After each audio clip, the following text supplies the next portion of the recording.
Alright, so let's talk about photosynthesis. Recall that photosynthesis is a redox reaction.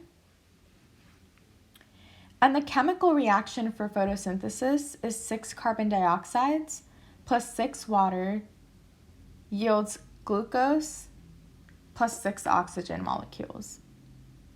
So we're synthesizing carbohydrates from carbon dioxide, and there's lower free energy stored in the bonds of carbon dioxide than the bonds of carbohydrates.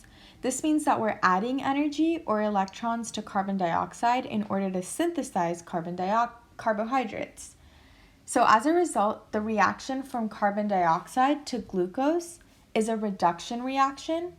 Carbon dioxide is going to be reduced and it gains electrons or energy. On the other hand, we have water that has more free energy than oxygen. So if water is transformed to oxygen, then it is losing energy. And here we will lose electrons, so the reaction is an oxidation reaction. So where does photosynthesis occur? Well, photosynthesis happens in the chloroplasts of plants.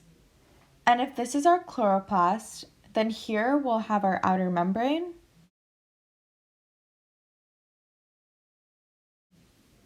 And here we'll have our inner membrane.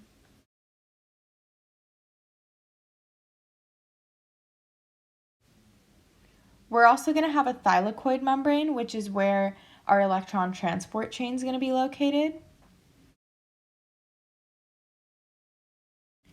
We'll also have a grana, or sacs of thylakoid membranes. And then the area around the thylakoid membranes is the stroma.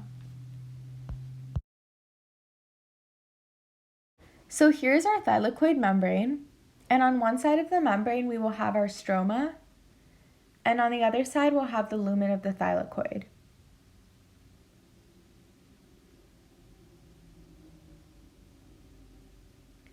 So our phospholipid bilayer will consist of various proteins, and each of them have different names and functions. So the first is photosystem 2, then PQ, cytochrome complex, PC. We also have photosystem 1, ferredoxin, and then ATP synthase. So all of these proteins will help us move electrons down the electron transport chain.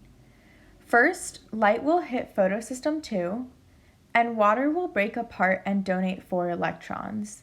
So here, 2 molecules of water are going to break apart, and as a result, they're going to donate 4 electrons to photosystem 2, and the electrons will be excited and will move to a higher energy state.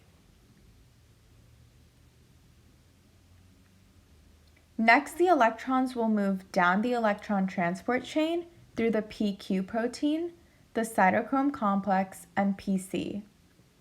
As the electrons were moving, they're going from higher to lower potential energy, so they're releasing energy that could be used to pump hydrogen ions from the stroma to the thylakoid lumen. This is building an electrochemical gradient in the thylakoid lumen of hydrogen ions. The electrons are now in a lower energy state. Then light will hit photosystem 1 and excite the electrons again. So at this stage, the electrons will be excited to their highest energy state, and they will then move through ferredoxin to convert NADP+ to NADPH.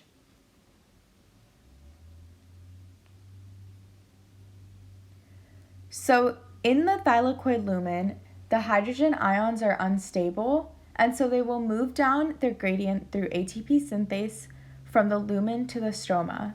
And this will generate energy that can be used to convert ADP and phosphate into ATP. So at the end of the light-dependent reactions of photosynthesis, we should have NADPH and ATP that can be used in the Calvin cycle.